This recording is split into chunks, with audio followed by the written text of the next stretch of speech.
Thanks for staying tuned. Today's discussion on youth innovation comes at a time when the conversation around empowerment is evolving, moving away from handouts to hands on creativity. Governor Moino's reminder that young people must drop entitlement and find purpose within their own environment has been seen as bold and a necessary truth. We've seen some examples from tech hubs springing up across Uyo to creative industry showcases like the Visual Awards that is said to have drawn nearly 600 entries nationwide. But the big question still remains, are these initiatives translating into jobs, enterprises, and a future of self-reliance for the Akwa youth? We have with us Honorable Commissioner for Youth Development in Akwa State joining us on the program. Thank you very much for joining us. You're welcome on the program. Thank you. Good to Thank you. Well, I mean, it has been a lot of work when we talk about youth empowerment in Akwa State and the blueprint of Governor Moino and his approach towards empowering youths in the state. When you look at the demographics of youths in Akwa Ibom State and the activities of Governor Umoino so far, would you say that it has really been able to achieve its goals so far? Well, thank you so very much for having me here. I want to say that His Excellency Pastor Umoino, the Governor of Akwa Ibom State Empowerment Initiative, and developmental strides as far as the demography is concerned and not be overemphasized. So for us in Akwa Ibom, it is evidence. We have seen it through so many innovations, so many things, so many strides that the governor had put in place for the development and empowerment of Akwa Ibom young people, ranging from, of course, you are here, you are aware of the just concluded Federal Constituencies Town Square meeting, where His Excellency the Governor used the opportunity to empower thousands of youths, giving them business grants, giving them agricultural grants, giving them equipment, some of them equipments that will suit their industry, various sectors of industries that they engage in, and even giving some money for small, medium, and small, micro, and medium scale enterprises. And then recently, the governor has also increased the allowances for youth corps members serving in Akwa Ibom State, and even has extended the gestures to those Akwa Ibom indigenes serving in other states of the Federation. So I can say that the governor is highly rated in terms of youth development. And of course, just yesterday, if I may allow to continue, just yesterday, we launched and there was a groundbreaking of a Arise youth-friendly center in 11 local government areas of the state. That was flagged off yesterday. The aim is to actually have that youth-friendly hub established in the 31 local government areas of the state with a goal to helping the youth to develop themselves, get themselves prepared. There are so many contents of that youth development centers that I would like to elaborate in due course as we are going on. So all of these are in line with the Arise agenda of His Excellency in terms of rural development, youth development, and empowerment. And of course, these youth development centers are sited in various local communities, that is to say local government areas. And you can know most of our youth in the hinterlands, some of them do not have access to the facilities you can have in the urban areas, like the kind of phone you are having. Some of them are not high-tech compliance, some electricity problem, power supply, power challenges. But the youth-friendly centers that are going to be established in the 31 local government areas of the state, which I said 11 of the prototype were flagged off yesterday, going to fully equipped with clean energy. There's going to be solar powered, so 24 hours energy supply, and it's going to also have 24 hours internet provision. So this will give an opportunity for the young people to have access to the internet and have access to and it is in line with the global best practices. All right, And Commissioner. yeah. Sorry to come in there. All right. In terms of the skill acquisition program, I'm sure how many of these youths have gone beyond the training process? Because I understand that after the training, they are given a startup pack, and then some of them are given funds to start business. How many of them have actually moved from the training to own their own businesses? And are there measures put in place to ensure that these businesses are followed up to ensure that they're firmly rooted? Yes, actually, with the emergence of administration, the inception of administration of this present administration, so many Kwaibomites, especially started with Portal. Let me commend His Excellency for his idea to set up the Portal system, what we call the IBOM Youth Employment Portal, Employment and Empowerment Portal.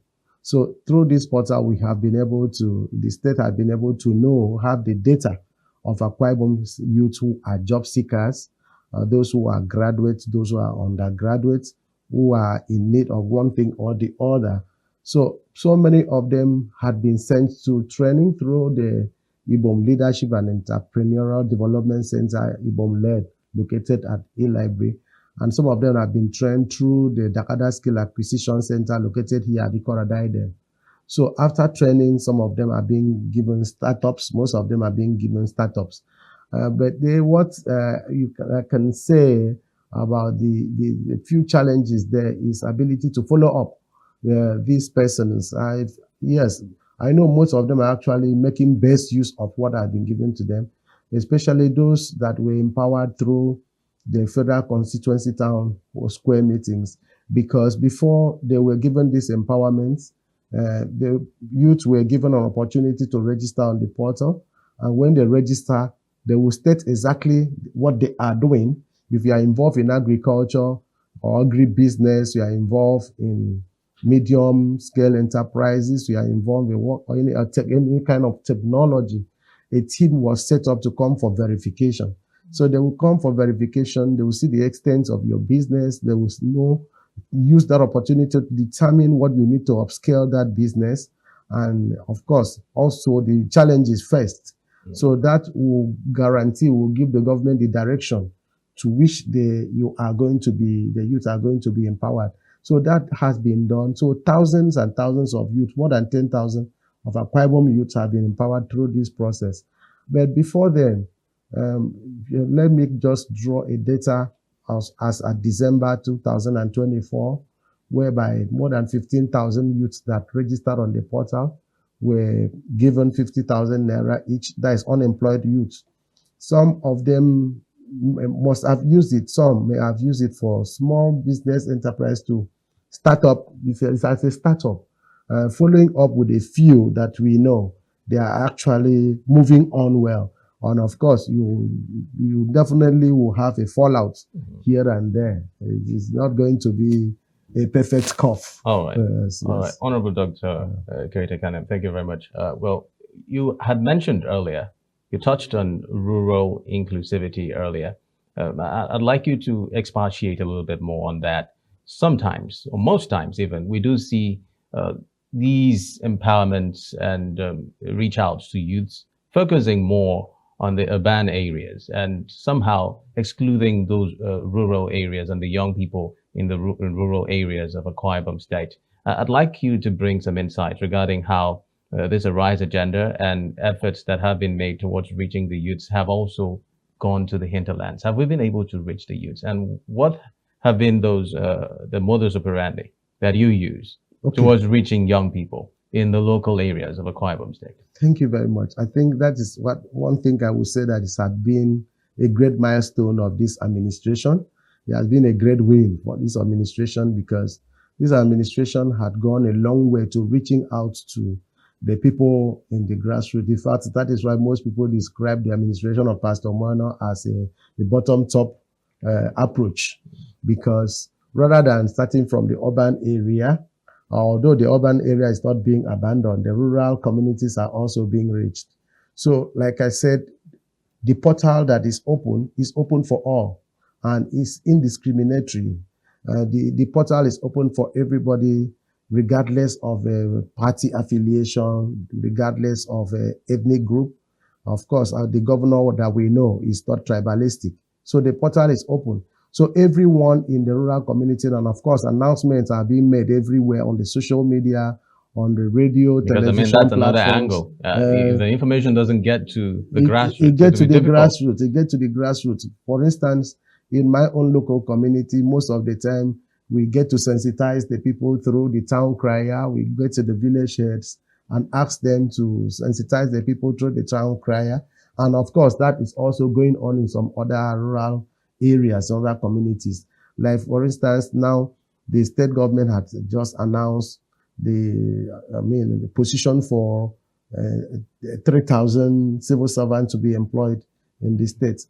And most of the people, this information has gotten to the grassroots, and the information are usually sometimes passed through the local government chairman, the councillors, the supervisors, and of course, the governor has personal assistants, his personal assistants. One of them from each of the ward. This is the first time you have a governor that will appoint personal assistants from ward at the ward level. So there is no grassroots that will be worse than that of the ward or better than that of the ward. So, and he had also made it very clear. He said these personal assistants to the governor at ward level should also domesticate in that ward. They should live within their local government areas. They should live within their communities. So, and this information from time to time, the ministry hosts a meeting with this group of persons. Even the governor himself, from time to time, routinely have meetings with local government chairmen, councillors, PAs to the governor. And of course, this is the first time the governor will also appoint up to 48 on youths, federal constituency, SA, state, local government, PA. So all of these are channels and means through which information can be gotten to the grassroots, to those in the hinterlands, to know what is going on in government and to be involved in government policies. So there is total inclusivity in the administration of Pastor Moeno as far as rural people are concerned, and especially in the youth demography. Yeah. So what extent do you think the advent of technology has affected the present-day youth in Akwa Ibom State? Do you think they are taking advantage of this technology? And if they are not, how should they leverage that aspect of technology? Yeah, the technology in Nigeria, I won't limit it to Akwa Ibom State alone, is a work in progress. Because before now, just like we had talked about the portal registration, when having people to register on the portal, it has most advantages, whereby you cannot have multiple entry because of the means of identification. You need to have a voter's identification number, which is specific to some individuals. You need to have national identification number. You need to have BVN, which is individual specific. So there is that limits the incidence of multiple registration. So now creating an opportunity for other people to benefit, like you hear His Excellency most of the time say, you are not going to get this thing twice, so you get it once so that another person can also benefit from it. And so this has gone a long way to helping our young people to benefit. And because of this, most people who before now that never had interest in developing in technology or technological advancements have now gone a long way. Most people want to learn computer. Most people want to, they want to go and learn skills, digital skills. Like I was making reference to the Arise Youth Friendly Hub that we just launched yesterday, which is going to be a center that will also encapsulate within it a tech center where young people from the rural communities can take advantage of. So even if apart from them getting involved, doing it themselves, they will also have people that will mentor them, they will have people that will be teaching them. So they will have people, they will have opportunity for them to learn from those who have known. So this place is also going to have data clerks that can also help them get their information, get them that it can reflect into the state portal and on the state portal dashboard. So a lot of people will seize this opportunity. So for me, I think the technological advancement is an aid for the people of Akwa Ibom State, because I think for now, Akwa Ibom stands out to be the first, or stands out in amongst the committee of states that is developing technology for, especially for the young people, for the use of the young people. So I want to believe that in the nearest future, all of us will buy, all our youths will get to buy into technological advancements. All right, yes. Honorable Commissioner Dr. Ekerete Ekanem, I'd like to take a parting shot now because we're almost out of time. I wish we had more time to talk. And to be credible, you know, youth initiatives of this nature that the government is embarking on needs to be measurable. You need to be able to tell how far it has really affected the citizens, especially the youth, which is, of course, your focus. Now, have you been able to get that measurable indices, that indicator that shows that indeed your work is yielding fruits? You are breaking ground and being able to truly achieve the goals of youth empowerment so far? Yes, so far, I can say that, you know, I'm barely about 7-8 months in office, and the Ministry of Youth Development, which I'm actually overseeing, is a brand new ministry. It's a nascent ministry, and it's a ministry that had just been created about September last year, and I came into office on the 24th of February this year. So upon arrival in office, need to, you know, set up a goal. I mean, what you will call a roadmap for youth development in line with the blueprints of His Excellency. And that is one of it that has given birth to the Arise Youth Friendly Hub that was launched yesterday. And again, for 2 years, Akwa Ibom State have not had what we call the State Executive of National Youth Council of Nigeria. And that is for 2 years, where I've just been 7 months in office.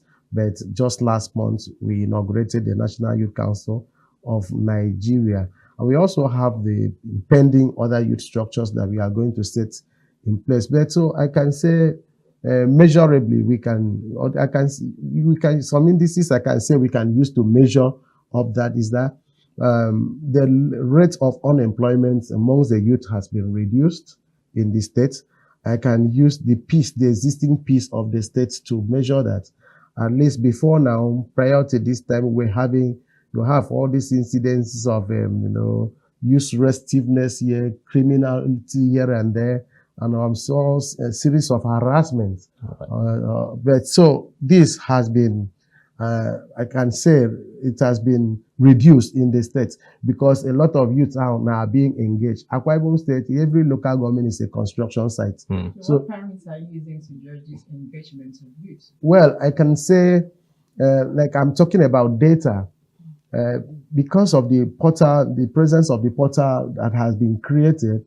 Like I said, by December last year, the last I knew that about 15,000 unemployed Akwa Ibom youths were noted on the portal as they had registered, and they were empowered with 50,000 naira each, 50,000 naira each. So, and then after this civil service recruitment that is coming up very soon, I'm sure a lot of people have already received messages for mock CBT, and then about 2,000 of opportunities have also been created for health workers.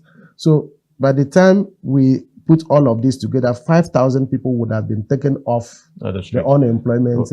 So we'll be able to use that and compare to the data on the portal, and then we will be able to adjudicate whether how far we have gone. But for now, I do not have a data handy that I can development. say. Thank you very much. We're going to have to bring you back for this, especially when the employment of the youth through the portal have been successfully concluded. Thank you very much, Dr. Ekerete Ekanem, for coming on the program. We appreciate your time. Thank you. Thank you. Thank you. And we've come to the end of Niger Delta Today. Thank you very much for watching. We'll catch you again tomorrow for another fresh edition. My name is Xavier Robert, wishing you a terrific afternoon. And I am Siphon Ode. Good afternoon.